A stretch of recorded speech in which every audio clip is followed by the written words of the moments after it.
Hi beautiful, welcome to my channel. In today's video we are going to be talking about another foundation. This is the new Nars light reflecting foundation.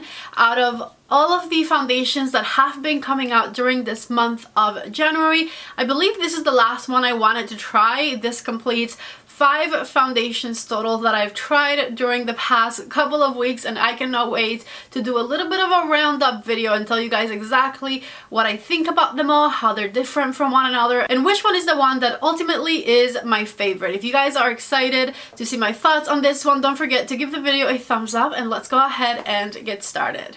I feel like it's been a while since Nars has released a new foundation, and so I was personally very excited to try this one. For reference, because I struggle matching myself to Nars products. If you are skincare twins with me, if you usually buy the foundation colors that I like, I got this foundation in the color Vienna, which is L4.5. Vienna is described as a light with cool undertones. Usually I don't buy things with cool undertones, but there is nothing around my color that has a true neutral undertone, and as you can see I have it on right now and it is not really pink. In my opinion, it looks neutral to me. So Vienna is the color for you if you, like me, have a light neutral complexion. This foundation retails for $49 and it says light reflecting advanced skincare foundation. So it's kind of like a foundation skincare hybrid, which I was very intrigued by. It says this breathable, medium coverage, buildable foundation quickly conceals visible redness, blemishes, and dark spots while blurring the look of wrinkles, pores, and textured. Powered by 70% skincare ingredients for visibly improved clarity, plus light reflecting complex for enhanced luminosity. The Up to All Day Wear formula is suitable for most skin types, including sensitive. As far as like special ingredients, it says it has biomimetic oat, which visibly improves clarity by reducing the appearance of redness. I have very pink red cheeks, so I was excited for that ingredient because oats are calming to the skin. Then Japanese lily turf supports a strong skin barrier by helping maintain moisture. And cocoa peptides and milk thistle minimize the negative effect of blue light and environmental stressors. So lots of good skincare claims in this foundation, and I feel like it's kind of different for Nars to come up with a foundation like this one, because they have amazing foundations, but I don't know that they've ever had a foundation mixed with skincare type of concept in their line, and so I'm definitely here for it. Let me go ahead and show you the application process this morning. I went ahead and applied it on top of my eye cream and magic cream. I didn't put any other primer in between because I know that those products just kind of work with everything, and so I didn't want to add a third product to the mix. So right on top of my magic cream, I applied it with the BK Beauty 101 foundation brush, and 2 pumps of it did half of my face, 2 more pumps for the other half. Now keep in mind that this doesn't pump out like a usual amount, it pumps out like a little tiny drop of product. So even though I did use 4 pumps for my whole face, I do think that a little bit goes a long way, because I feel like those pumps are probably half of a regular pump size.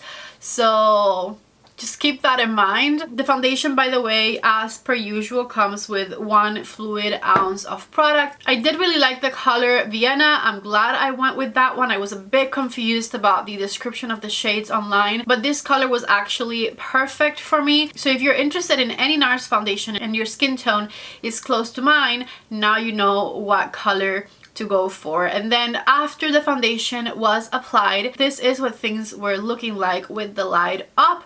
Nice and smooth, beautiful medium coverage. You can definitely build it up even more than I did today. I did wear it yesterday for the first time and I added a bit more coverage to it than today, but I actually wanted to go for a more natural look, so I didn't want to build it up too much today. And then this is what it looked like with the lights down. I followed the foundation application with a little bit of color corrector, concealer.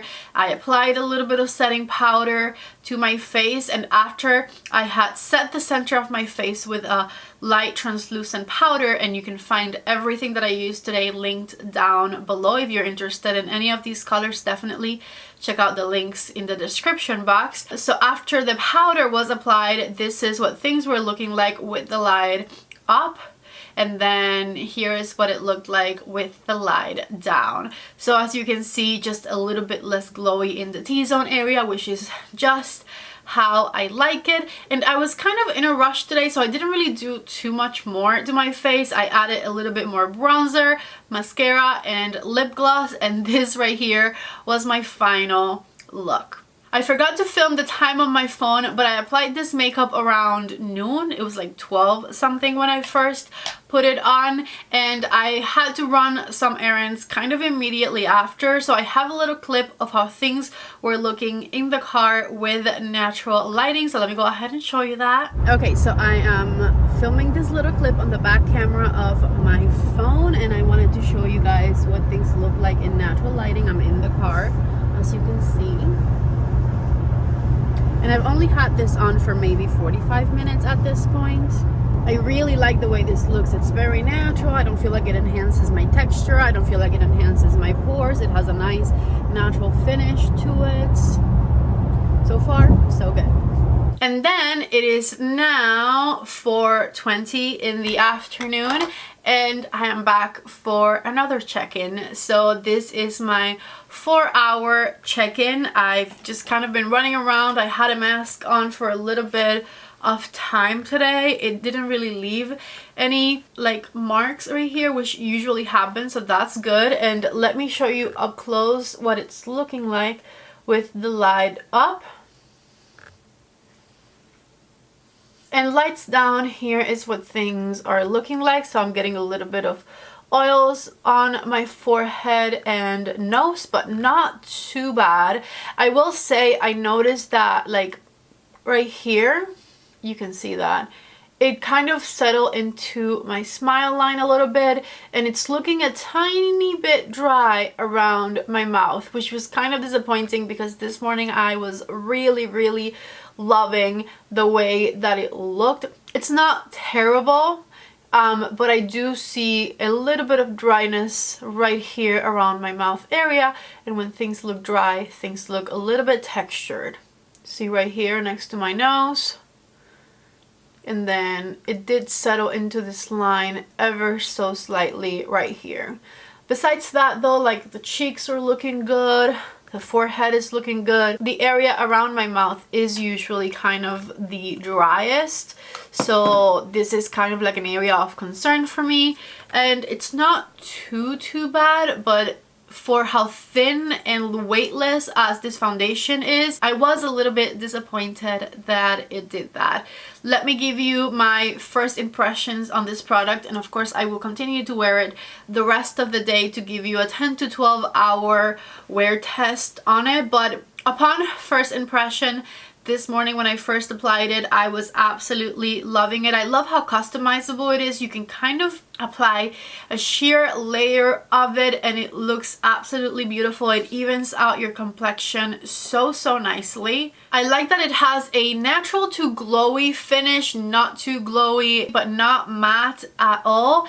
And I love how weightless it feels on the skin. It feels like you're not wearing anything at all. So those are all huge pluses for me and things that I actually really enjoy on a foundation. Besides that, of course, I love that it's got skincare ingredients in it, because who wouldn't love that in their foundation? And then the only disappointing thing so far was that it looks a little bit dry around the mouth area. So that is where I'm at so far. I will check in with you guys later and let you know how things are going. Oh, something else I wanted to note is that, like I said, this is not my first time wearing it. I did wear it yesterday and I applied more yesterday, so I was able to layer it really nicely and get a really nice solid medium coverage out of it.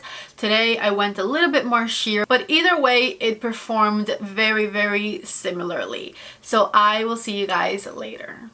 12:48 and it's officially been 12 hours with this foundation as well, and I am back to tell you my final thoughts. We are going to focus on this side because I definitely laid this side on a pillow a couple of times at least today. It's still looking okay, but I'm just going to evaluate this side better because this side I did not lay on a pillow. I was looking at the makeup downstairs, and for 12 hours it's really not bad. It's lasted well.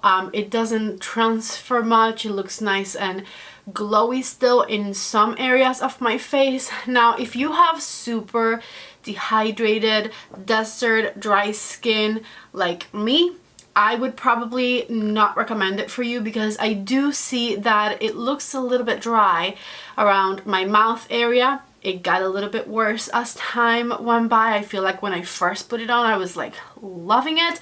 And then as the hours started passing, around the mouth area, it started getting a little bit dry. The areas where my skin is more normal or even oily, like my forehead, look amazing. So if you have normal, combination, or oily skin, I feel like you're going to really love this foundation. But if you have very, very dry areas, it might not perform the best in those areas. So after 12 hours, this is what it looks like right here with the lights up. And then take a look up close with the lights down, like right here around my mouth. You can see where it looks a little bit dry next to my nose right here. It just looks a little bit dry in some areas, but in other areas like the back of my cheeks or my forehead, it looks amazing still. So again, I feel like if you have normal, combination, or oily skin, this Nars foundation is probably going to be amazing for you. But if you have very dry areas like me around my mouth, just know that it might look a little bit dry in those areas. All in all though, I really love the coverage of this foundation. I really love the finish of this foundation. It's also lasted for a very, very long time, and even in the areas where I've touched my face, it still looks really amazing. So I think it's a good foundation. It's not a foundation for super dry people. So that is it. Those are my final thoughts. If you're looking for a foundation skincare hybrid type foundation, just know that Nars has one now and that it works for most people unless you have super desert dry skin like I do. And even then it like looks acceptable. I'm just being very nitpicky about the foundations I've been testing lately because I want to give you guys every single detail that I see throughout the day. Anyways, I love you guys so much. If you guys liked the video, don't forget to give it a thumbs up. If you are into any of the products that I used today, definitely use my links to shop down below in the description box. Don't forget to subscribe to my channel before you leave, and I hope to see you back in the next video. Bye.